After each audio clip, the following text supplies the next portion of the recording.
La meningitis es la inflamación del tejido delgado que rodea el cerebro y la médula espinal, llamada meninge. Ocurre cuando un virus o bacteria penetra en el organismo a través de la nariz o la boca y se traslada al cerebro. Meningitis es inflamación de las meninges. ¿Qué son las meninges? Son las membranas que recubren al cerebro y a la médula espinal, al sistema nervioso central viene a ser. Y bueno, y eso es producido por una infección que puede ser una infección bacteriana o viral.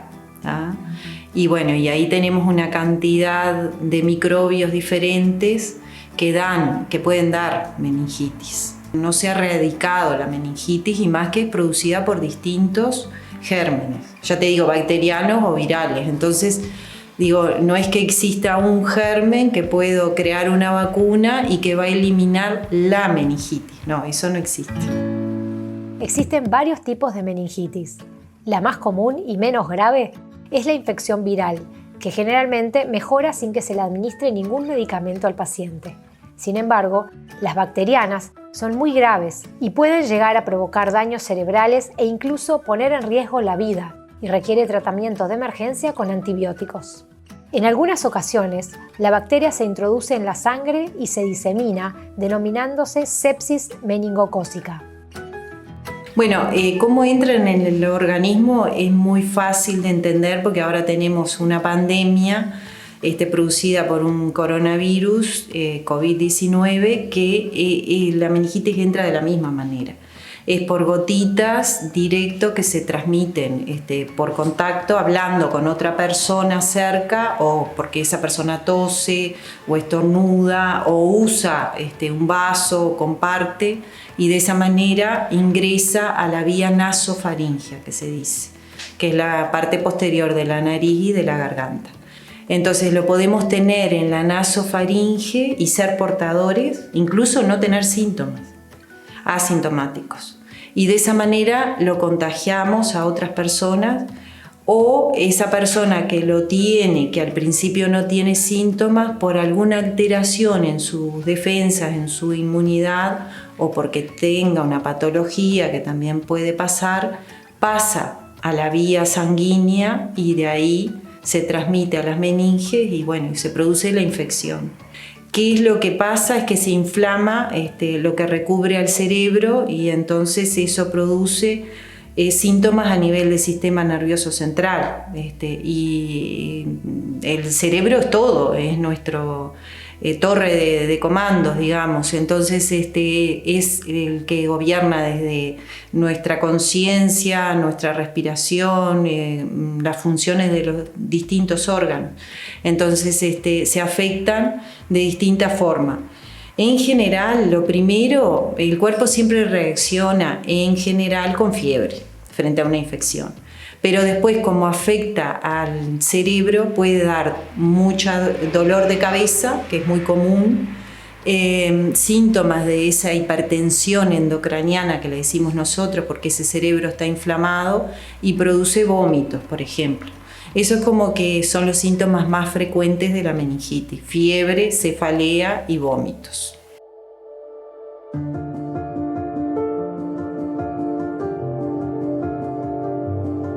Donato, 7 años, recién cumplidos, él cumple el 28 de agosto. Y el 5 de septiembre, el 4 en realidad, empieza con fiebre súper alta, que él nunca jamás. Pero ni siquiera ponerle broncoespasmo que todos los niños tienen. Nunca Donato había tenido nada. Re deportista, jugaba al fútbol. Tenía 6 años y se iba en bicicleta hasta la barra. Imagínate, no. Fiebre muy alta, que él nunca jamás. Y le dabas para bajarle la fiebre y le tenías que alternar con otro porque a las 4 horas era ¡buf! Yo me voy a trabajar porque el padre tenía libre y a las 10 me llama: mamá, ya estoy bien, me dice. Justo él no me quería decir que se sentía mal porque ese lunes ellos se iban con el colegio a Montevideo, a un viaje del Lato. Entonces yo le decía: Donato, ¿qué te duele? Nada, mamá, nada. Donato, ¿no vas a ir al viaje del colegio? Y ahí arrancó a llorar como loco. Decime qué te duele. Y me dice: me duele todo. Me dolía todo. Y lo que pasa es que a veces cuando recién empieza el cuadro, a veces es de inicio insidioso, decimos nosotros. ¿Qué quiere decir? Que es como que empiezan con fiebre, pero no sabes de qué origen es la fiebre, y van pasando las horas y como que demora en aparecer otros síntomas que nos orienten. Vine y cuando llego a casa, lo veo, ya no tenía coloración en los labios, tenía 2 petequias, y mi madre siempre me ha dicho lo de la rigidez de nuca, ¿viste el movimiento? Ahora me notas así, no puedo. Cuando me dijo no puedo, lo agarré así, ya al sanatorio nos vamos, Darwin, ya me acuerdo de Lupé, ¿viste? Era ¿viste? Un niño macizo. Lupé, ¿viste? Vivíamos muy cerquita del sanatorio. Llego al sanatorio y entré como loca, ¿viste? Entro al sanatorio como loca y le digo, mi hijo tiene unas manchitas. Cuando le dije las manchitas, la doctora, ¿viste? Lo entraron, quedé sacada, no sé qué, lo entraron. Yo lo miraba por un vidrio. Cuando le levantamos la remera, que yo lo había revisado, ¿viste? Acá lo desnudé, lo miré y tenía esas 2 petequias. Ya tenía, vivimos a 3 cuadras del sanatorio.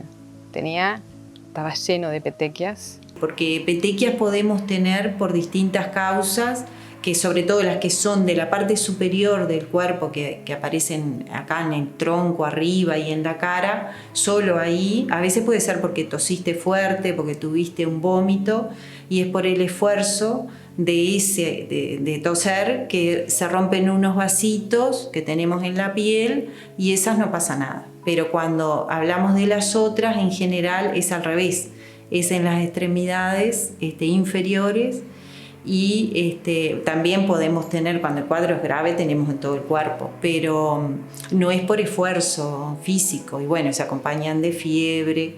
Y no desaparecen, viste que las otras petequias, vos ponés si es una eruptiva o algo de eso, la tocas, y cuando vos la tocas, si desaparece color, no pasa nada, pero cuando la tocas y no desaparece, bueno, bien violáceas, no la rojita, viste, a veces que hacen vómito, no esa, bien violácea. Lo que nosotros le decimos púrpura es 2 tipos de mancha. Una, la chiquitita, que es como una picadurita de pulga chiquita, que se llaman petequias, que esa, si tú le pasas el dedo, no desaparece a la digitopresión, esa mancha queda ahí. Y después están unas manchas que son un poco más grandes, que son rojo, vinosas, que tienden a confluir, y que en algunos casos, sobre todo en los niños chicos, es como que queda todo el cuerpo azulado, de un color muy feo que llama la atención. Esas manchas se van uniendo y bueno, pueden afectar todo el cuerpo, y eso es lo que más típico del púrpura. ¿Y qué es lo que produce, aparte de lo de la piel? Porque eso son hemorragias en la piel, son hemorragias, o equimosis o hemorragias, es porque los vasos sanguíneos se rompieron a nivel de la piel. Pero eso que vemos por fuera también se produce por dentro, y eso es lo que lleva al niño a ese estado. Yo digo niño porque es la edad que más frecuentemente se ve, ¿no? Sobre todo en los menores de 2 años, pero también se ven niños más grandes. Y bueno, baja muchísimo la presión arterial. Los niños, bueno, quedan como semi-inconscientes, y afecta la función cardíaca, quedan como sin sangre, digamos, para que se entienda, y bueno, y uno tiene que actuar rápidamente para reponer todo eso que se está perdiendo con esas hemorragias, y es un cuadro muy, muy grave que descompensa rápidamente al paciente, y bueno, que lo pone en riesgo de vida. Sale la doctora y me dice, ¿tu hijo tiene un meningo? Lo vamos a llevar a CTI. Lo ingresan, ¿no? Yo cuando empecé a ver, ¿viste? Además yo llegué hasta la puerta del CTI. ¿Viste? Ahí al lado de él, no quería despegarme un minuto. Llegué a la puerta y vi con todas las cosas que llevaban. Yo le digo a Darwin, lo van a entubar. Lo van a entubar. No, Andrea, ¿cómo decís, papi? Lo van a entubar. Y nos quedamos ahí esperando. Me acuerdo, la doctora sale, estaba Rocío Clavijo, y yo estaba embarazada. Entonces sale y me dice, nadie sobrevivió a este pronóstico, prepárense para lo peor.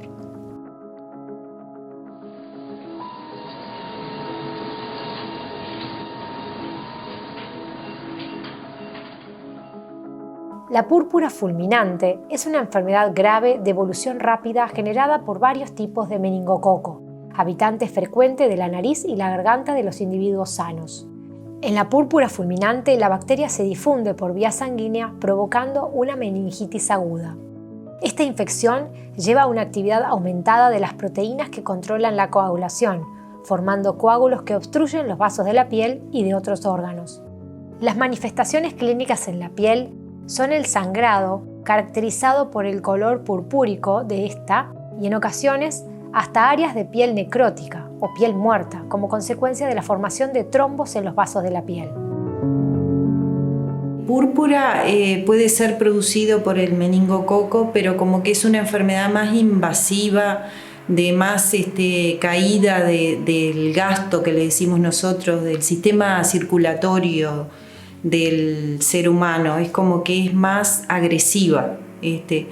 Los gérmenes son los mismos, sí. Y en el caso del púrpura es un cuadro gravísimo, muy severo, que en pocas horas pone en un estado de gravedad extrema del paciente que 100% te diría que terminan en el CTI, porque es la única forma de tratar y poder revertir este cuadro, que si no se trata, la mayoría de las veces es mortal.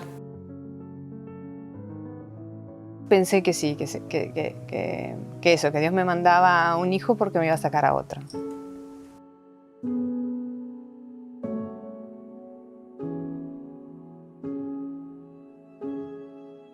Cuanto más rápido se actúe, mejor es. Lo bueno es que tiene un antibiótico que actúa rápido. Bueno, es el antibiótico más conocido, que es la penicilina, salvo que sea alérgico el paciente. Bueno, a veces se asocian otros antibióticos por el riesgo también de que no sea ese germen, ¿no? Porque a veces nosotros en primera instancia actuamos sin saber cuál es el microbio o el germen que produce esto, hasta tener los resultados de los exámenes. Pero como el tiempo apura, se pone el antibiótico que pensamos que puede cubrir todos los gérmenes. Después vemos a ver cuál es el que le va mejor. Pero no es solo el antibiótico, porque uno tiene que sostener las funciones vitales. Tiene que sostener la función respiratoria que falla, porque el que comanda es el cerebro y el cerebro muchas veces está afectado, y la función circulatoria.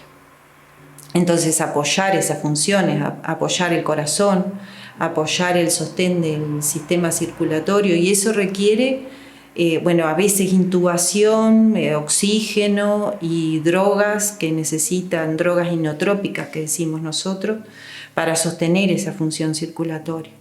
Y es un cuadro, de extrema gravedad, que necesita atención permanente, de equipos especializados. No se puede llevar a cabo así en un sistema de primera emergencia, no. Y por eso te digo que la mayoría de las veces terminan en el CTI, sí. Imagínate, tenía como 16 bombas puestas. Toda esa medicación para aguantarlo y mantenerlo con vida. O sea, porque cuanto antes detecten qué es eso, ellos fueron muy rápidos, porque es muy virulenta, ¿me entendés? 24 horas y marcharon.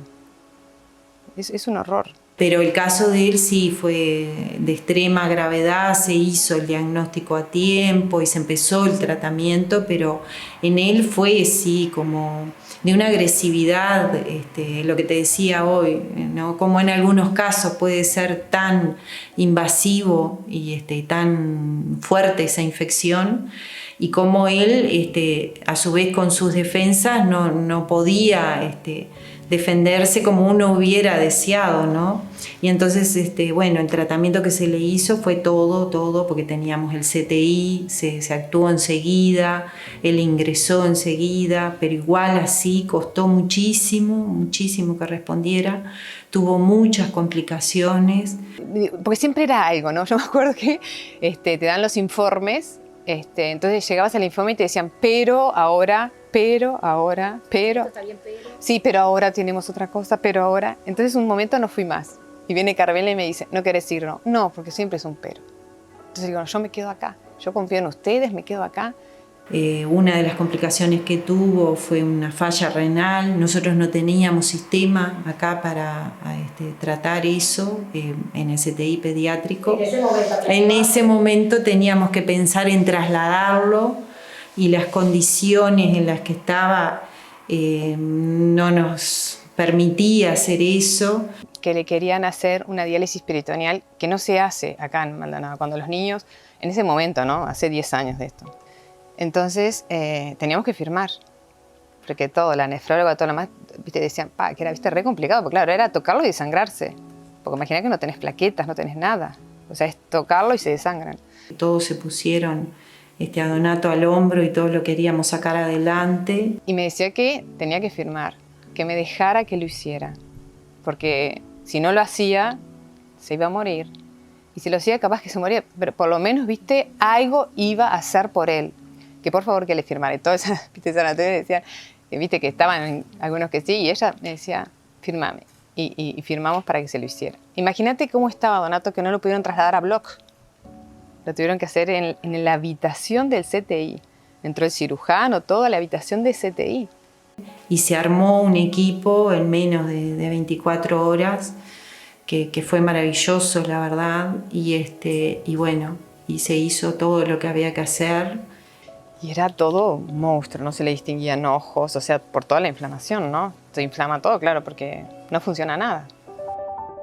Son pacientes con compromiso de múltiples órganos como consecuencia de la septicemia, infección en la sangre. Todo colapsa, no funciona nada. Por eso casi siempre terminan, ¿viste? Con los miembros amputados y todo lo demás, porque como que el cuerpo prioriza en todo lo otro. Entonces, relativamente los que se salvan terminan con los miembros inferiores amputados, todo eso. Arrodillada con el rosario, todo lo demás. Y me dice, todo salió bien. Está bien.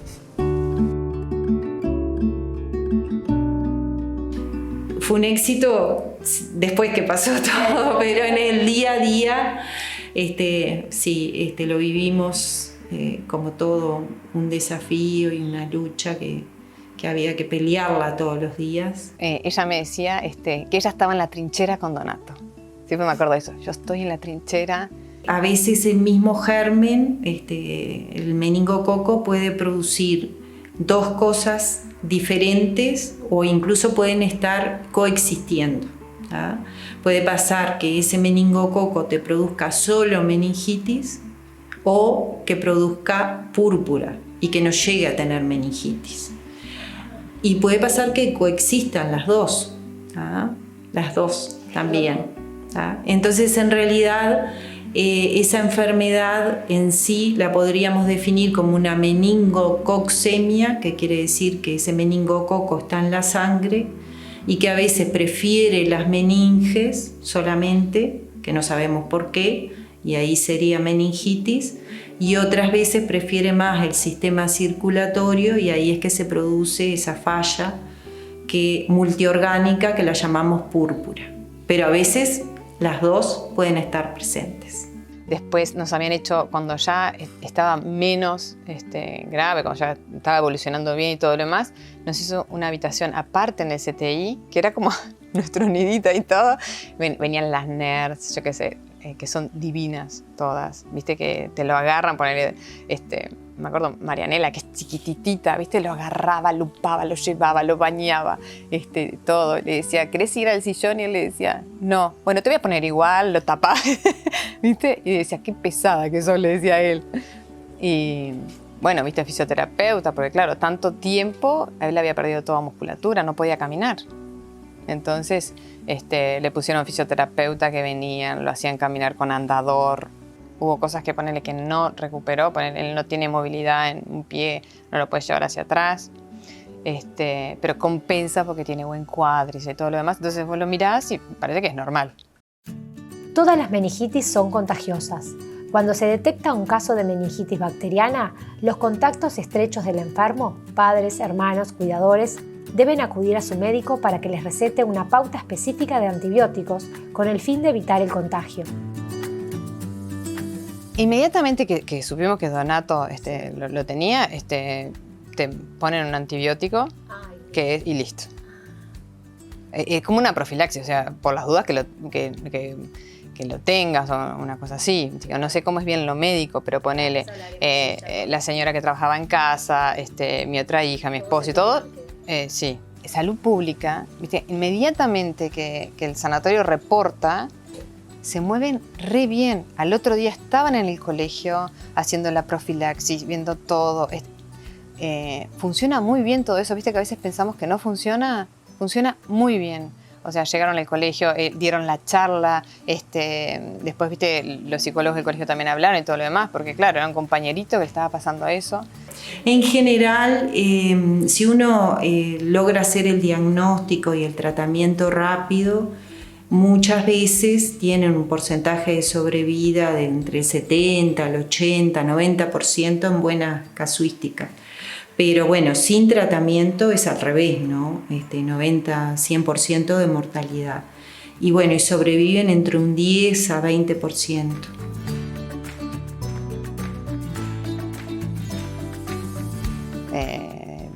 Tiene 16 años, este año cumple 17, enorme, es lindo, es buen mozo todo. Bien, hace todos sus deportes, todo lo demás. No tiene problemas de si alguien le pregunta qué te pasó, él cuenta. Por eso yo digo, no tengo forma de agradecer a todos, a los médicos, a los padres del colegio, a toda la gente que pidió, que tuvo buena, viste, que pensó. Yo siempre digo, gracias a Dios, pero hay gente que no cree en Dios, igual tiene un pensamiento bueno y dice que se mejore, Eso agradezco eternamente a toda esa gente.